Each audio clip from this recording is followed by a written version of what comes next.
The Motor of the Atlantic Ocean by Barrie Mahoney. I like visiting churches, and particularly the old ones.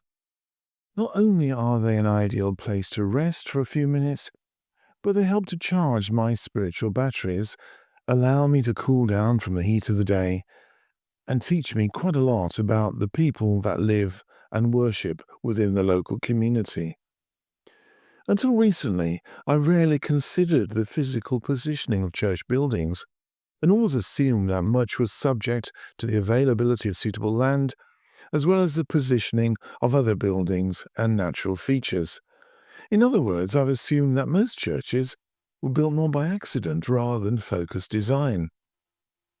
Well, a recent study in the Canary Islands has made me realize that there's much more to the subject, and once again reminded me that the trade winds had, and continue to have, an important part to play in the history and development of these islands.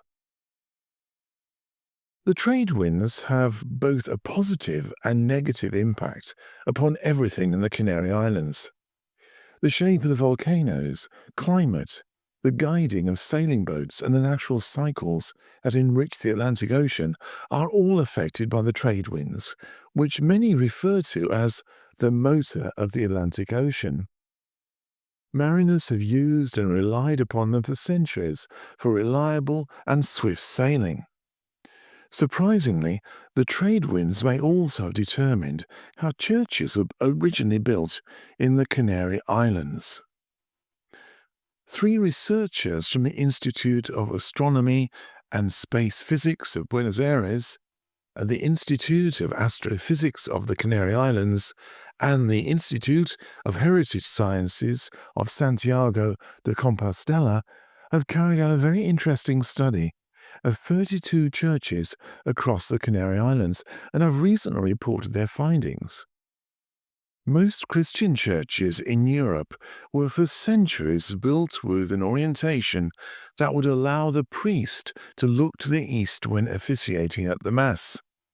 This instruction came from the First Council of Nicaea in 325 AD. In most churches, the altar is aligned to the point where the sun rises, which followed the advice given by Saint Athanasius of Alexandria in the 4th century, which was designed to allow worshippers to hear the Mass whilst facing the sun.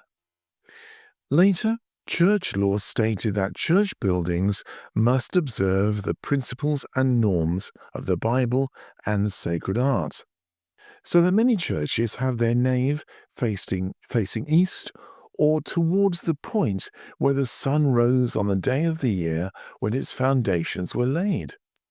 This practice is followed in almost all Christian churches in the world, with the exception of those in North Africa, where churches tend to face west.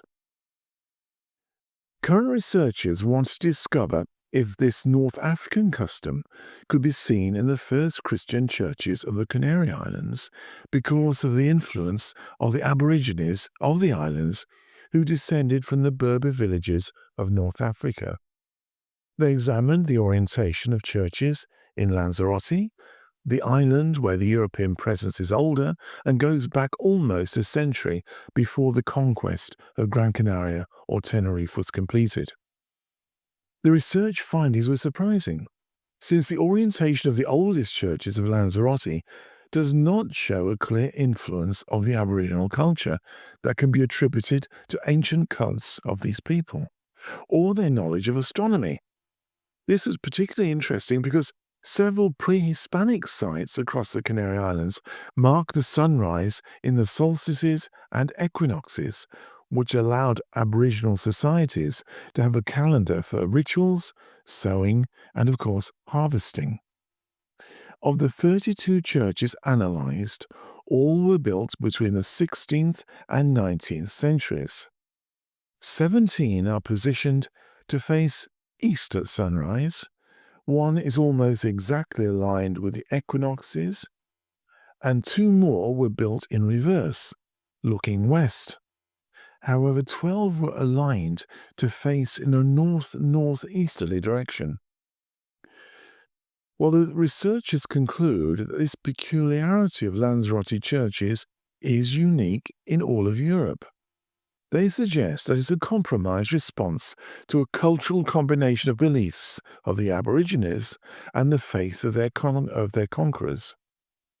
Some churches in the Canary Islands show a marked difference to the orientation of nearly all Christian churches across the world. It could have been influenced by the direction of trade winds that were so important to the Aboriginal people living in these islands. So, next time that you visit a church in the Canary Islands, do take a compass with you. You have been listening to The Motor of the Atlantic by Barrie Mahoney, and this is part of the Letters from the Atlantic series. If you'd like to find out more about me, my books, blogs, and podcasts, please go to my website, which is www.barriemahoney.com, and that's Barrie with an IE. Thank you for listening.